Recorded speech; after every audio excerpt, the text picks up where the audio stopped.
तो शीर्षक तो ऐसा रखा है कि किसी भी बुद्धिजीवी को वो कंगाल बना सकता है, और मैं एक कंगाल ही हूँ। और इस कंगाली समय में मैं इस विषय के साथ कितना न्याय कर सकता हूँ ये मैं नहीं जानता। मेरे वक्तव्यों से आप लोग उसे परीक्षा लेने की कोशिश करेंगे। हम जवाहरलाल नेहरू विश्वविद्यालय के छात्र और शिक्षक हमेशा परीक्षा की घड़ी से ही गुजरते हैं, और इसलिए आज भी मैं आपके सामने परीक्षा देने के लिए मैं बहुत मुक्त सर।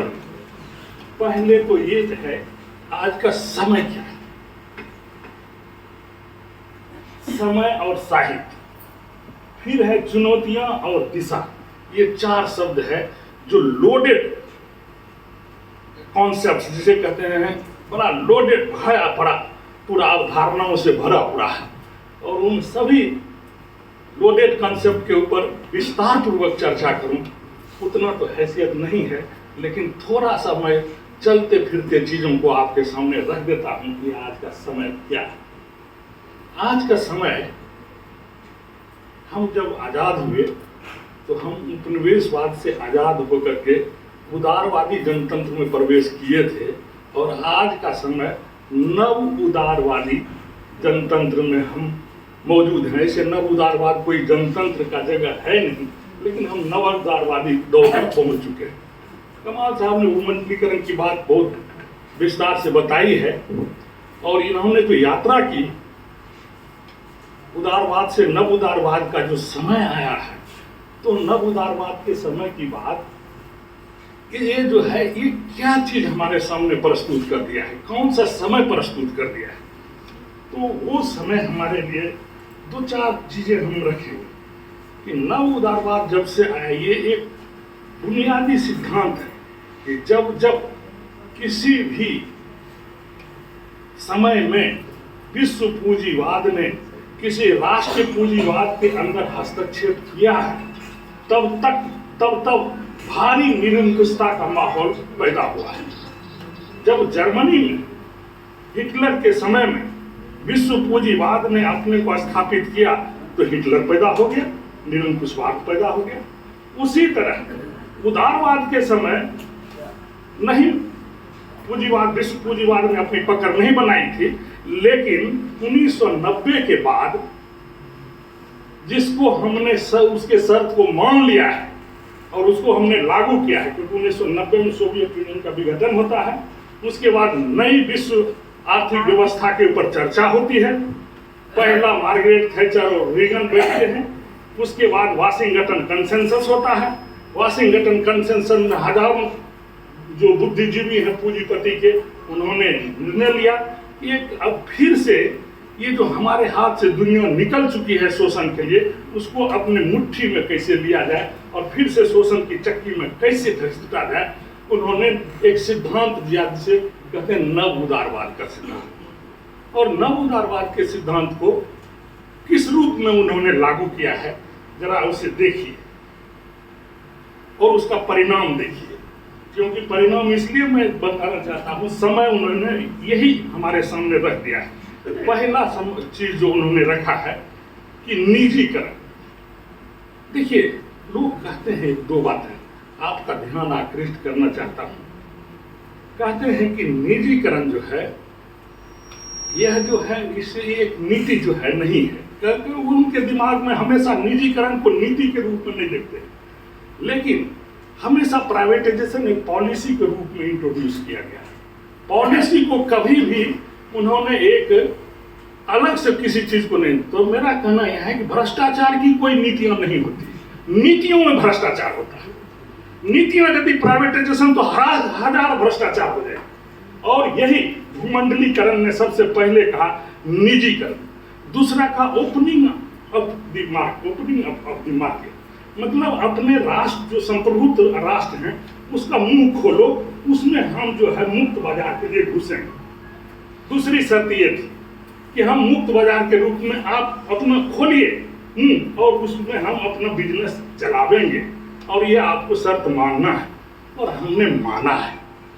तो तीसरी बात जब उठ के आती है तब ये है कि नारा क्या दिया गया, ये जो खुलेगा तो नारा ये दिया गया, मिनिमम गवर्नमेंट मैक्सिमम गवर्नेंस। एक शब्द को, दो शब्द को देखिए, मिनिमम गवर्नमेंट, गवर्नमेंट नहीं गवर्नेंस होगा। गवर्नेंस के दो शब्द होते हैं, एक होता है कोड और दूसरा लॉ एंड ऑर्डर। लॉ माने कोड, लीगल सिस्टम, और ऑर्डर माने आदेश। यही तो बातें हैं।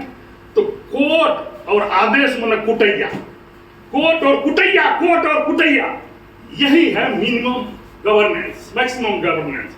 कि पूरी तरह कोट और कुटैया में यहाँ की जनता को हमेशा कंट्रोल में रखो।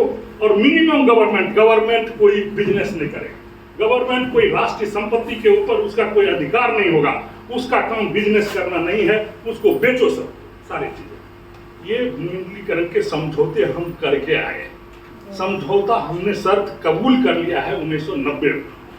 तो कोई भी सरकार, तो हम इस कसौटी पर ही कसेंगे कि हमने क्या विश्व पूंजीवाद के शर्तों को कबूल किया है, हमने ये कर लिया। लेकिन इससे समस्या का समाधान नहीं हुआ। 2008 में जब अमेरिका के बैंक के बाद एक बैंक के बाद कई बैंक कोलैप्स करने लगे, तो फिर इनके पास एक संकट आया और उन्होंने फिर एक नारा दिया।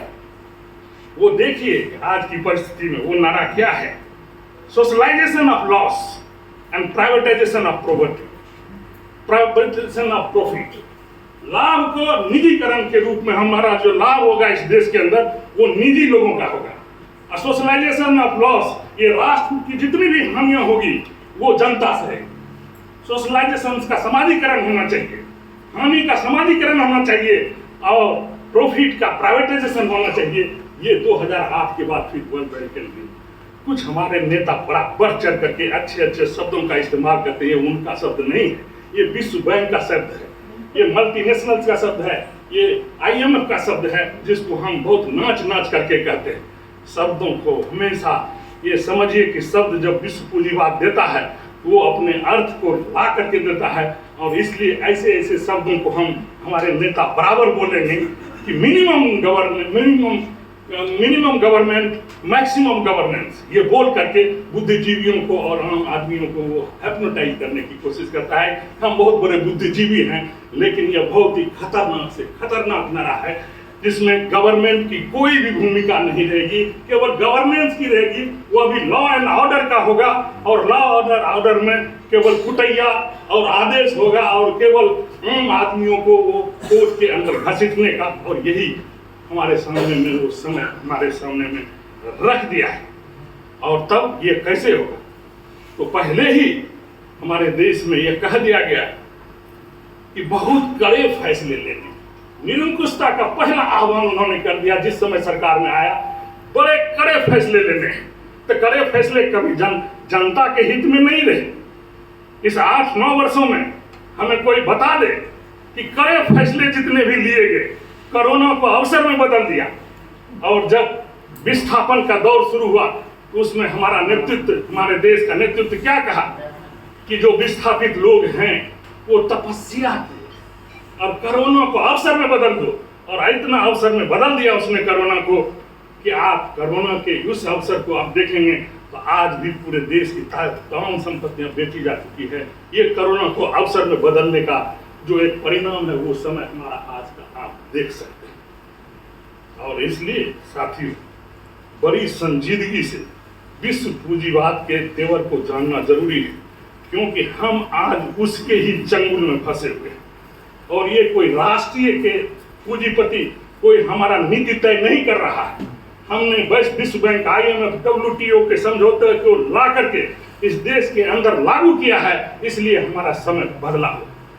तो आप कभी यह भी सोचते होंगे कि क्या यही समय रहा, क्या इसमें कोई परिवर्तन नहीं हुआ, क्या इसका कोई विरोध नहीं हुआ, क्या हमारे लिए कोई आशाओं की किरणें नहीं रही। विमुद्रीकरण ने जब हमारे देश को और पूरे तृतीय दुनिया के देशों को अपने कब्जे में कर लिया तो क्या कोई आशाएं नहीं बची? नहीं। फिर इतिहास के उसी विश्लेषण में जाइए कि जिस भूमंडलीकरण के तुरंत बाद एक ध्रुवीय व्यवस्था का इजाद हुआ, आज उसी देश की तमाम जनता ने अपने नेतृत्व को दबाव दिया और बहुध्रुवीय मल्टी पोलर वर्ल्ड का निर्माण हुआ, वन पोलर वर्ल्ड से ट्रांसफर होकर के मल्टीपोलर वर्ल्ड में गया। यह जनता के दबाव अपने नेतृत्व के ऊपर जो था, जिसके कारण वो जो है मल्टीपोलर बहुत रिव्यू में गया। ये एक अंतर्राष्ट्रीय बदलाव है, अंतर्राष्ट्रीय। दूसरा, दुनिया के 140 देशों ने जब यह कबूल कर लिया कि हम भूमंडलीकरण लागू करेंगे, तो दुनिया के अन्य देशों में क्या क्या बातें हुई? बेरोजगारी पैदा हुई, और बेरोजगारी पैदा होने के बाद लोग वहां के लड़ने के बाद जो नवोदारवादी शक्तियां थी, उन्होंने ट्रंप जैसे आदमी को बैठाया, उसने बोल्सोनारो जो ब्राजील में उसको बैठाया, लेकिन जनता वहां की लड़ी और उसने कहा ये जो पूंजीवाद है, ये पूंजीवाद के खिलाफ हम लड़ेंगे। ट्रंप को हारना पड़ा। हमारा देश का नेतृत्व भी कहा अब की बारी ट्रंप की बारी, जाके उनको सपोर्ट करने की कोशिश की, फिर भी ट्रंप नहीं बच सका। और बोल्सोनारो को बैठाने के लिए लाख कोशिश की अमेरिका ने, लेकिन वह भी हार गया ब्राजील। और आपको आश्चर्य होगा कि छोटा सा 25-30 वर्ष का नौजवान कोलंबिया के अंतर्गत ने भूमंडलीकरण के खिलाफ भाषण दिया, और वहां की जनता ने कहा आओ आओ तुम बनो प्रेसिडेंट, और कोलंबिया में बदल गया। लैटिन अमेरिका के आज 8 देशों के अंतर्गत वो प्रगतिशील सरकारें आई हैं, लेकिन उनकी चुनौतियां काफी हैं, क्योंकि बाजार में उनके तमाम चीजों को ध्वस्त कर दिया है। इसलिए उसमें भी उसको सफलता होना बहुत मुश्किल है। चाहे क्यूबा हो, चाहे वेनेजुएला हो, चाहे लैटिन अमेरिका के अन्य देश हों।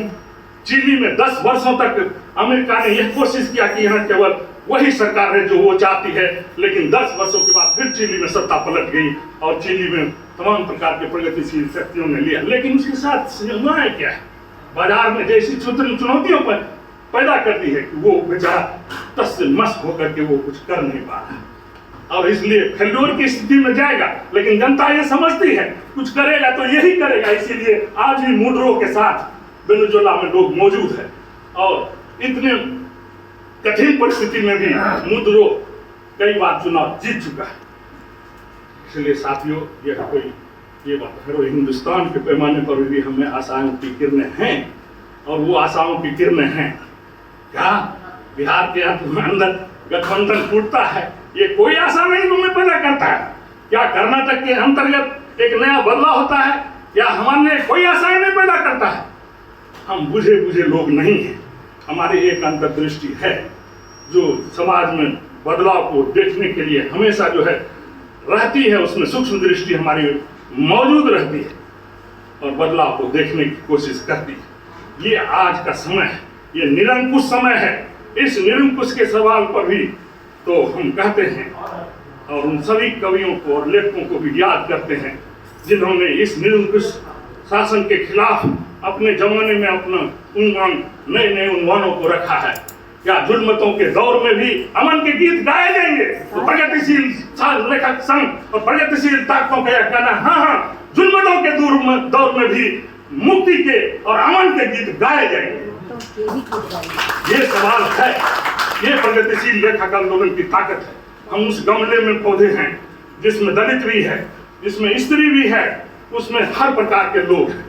आवश्यकता इस बात की है कि जो लोग ये सवाल उठाते हैं कि दलित का अलग आंदोलन है, तो हम कहते हैं हम उसका स्वागत करते हैं। स्त्रियों के हर आंदोलन का हम स्वागत करते हैं, लेकिन वो आंदोलन किस चीज को मजबूत करता है?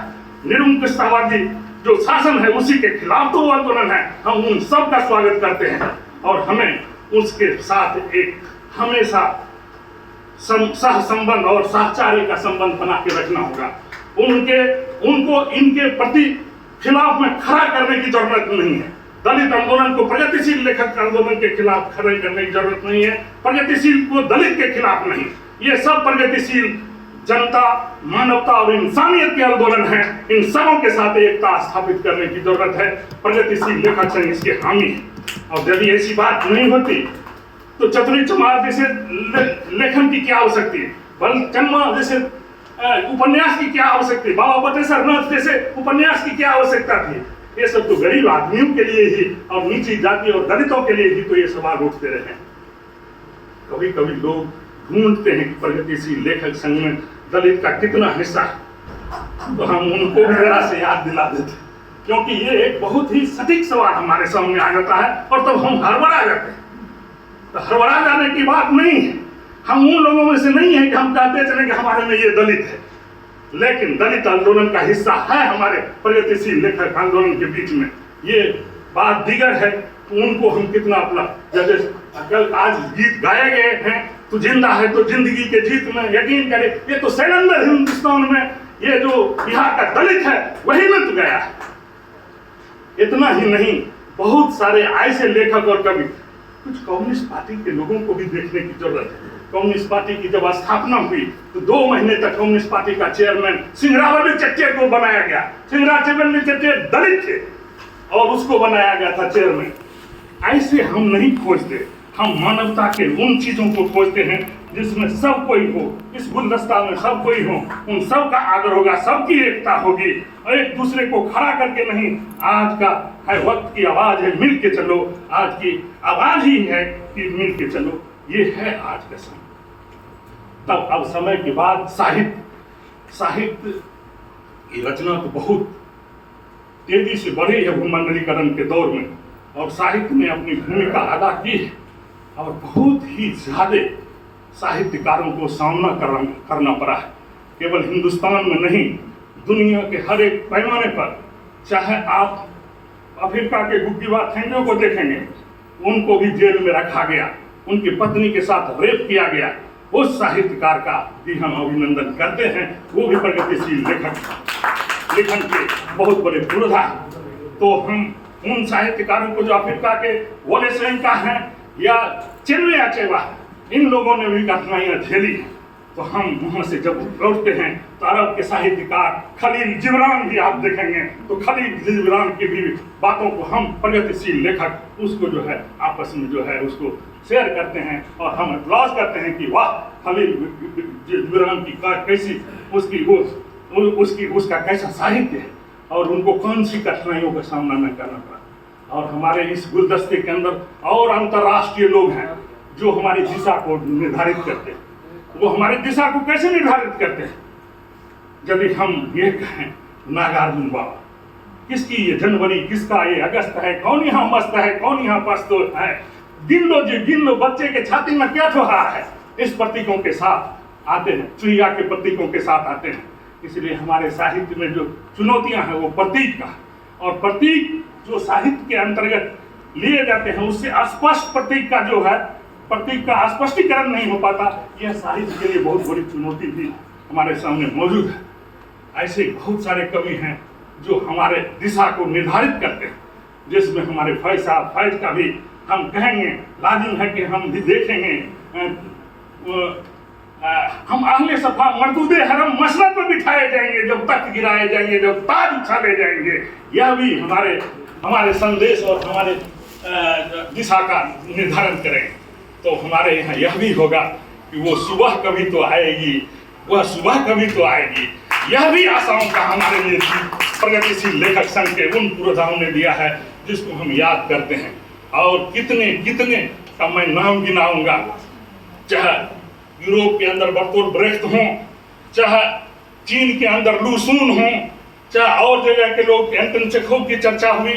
बहुत सारे लोग हैं जिनके संघर्षों और जिनके उन्वानों का हम स्वागत करते हुए आज प्रगतिशील लेखक संघ एक नई परिस्थिति के अंदर मौजूद है। और इस परिस्थिति के अंदर मौजूद होने के बाद हम यही कहेंगे, लगातार संगोष्ठी, लगातार कार्यशाला, और हमेशा जो साहित्य हो उसको टोटलिटी में रखने की जरूरत है, उसको छितर बितर करके रखने की जरूरत नहीं है, उसको एक समग्रता में रखने की जरूरत है।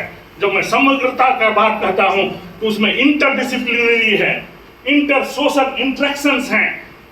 इंटरडिसिप्लिनरी क्या है? हम साहित्य हैं तो हम राजनीति को भी जानेंगे, हम दर्शन को भी जानेंगे, हम विज्ञान को भी जानेंगे, हम भूगोल को भी जानेंगे। इस गुलदस्ते में हर प्रकार की चीजें रहेगी। जब हम ये कहना चाहेंगे कि हमारे अंदर हर कौम के लोग होंगे तो हर कौम के लोग भी इसमें अपनी बात रखेंगे, और हर जातियों के, हर धर्मों के लोग के भी साहित्य जिसमें मानवता और इंसानियत का पुट है, उन सब का समग्रता का उद्बोधन प्रगतिशील लेखक संघ के माध्यम से होता रहा। यही हमारी दिशाएं रही है और हमारी चुनौतियां तो हमेशा सत्ता ही रही है, हमारे लिए चुनौतियां तो सत्ता ही रही।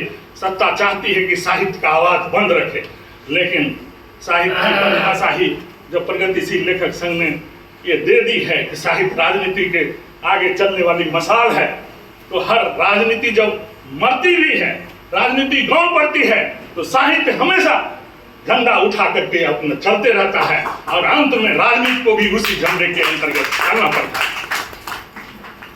साथियों, क्या प्रगतिशील लेखक संघ बेरोजगारों के हालत से भी नदारद रहेगा क्या? बेरोजगारी का एक विज्ञान होता है। पूंजीवाद बिना बेरोजगारी पैदा किए कभी जिंदा नहीं रह सकता।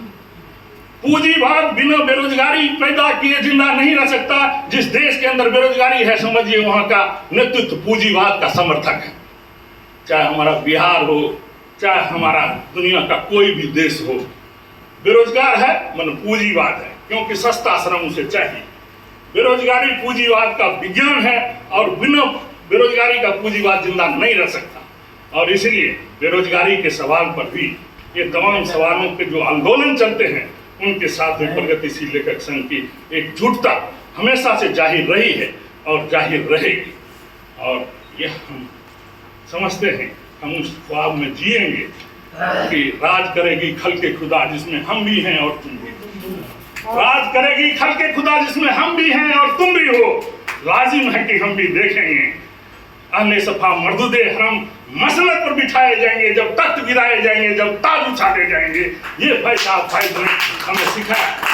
तो निरंकुशता के उस वातावरण में हबीब जालिब की कई कविताएं हमारे सामने मौजूद है। जब उन्होंने जियाल हक के सामने अपना सर नहीं झुकाए, तो सर को सवा जुल्मत को जिया, बंदे को खुदा क्या कहना।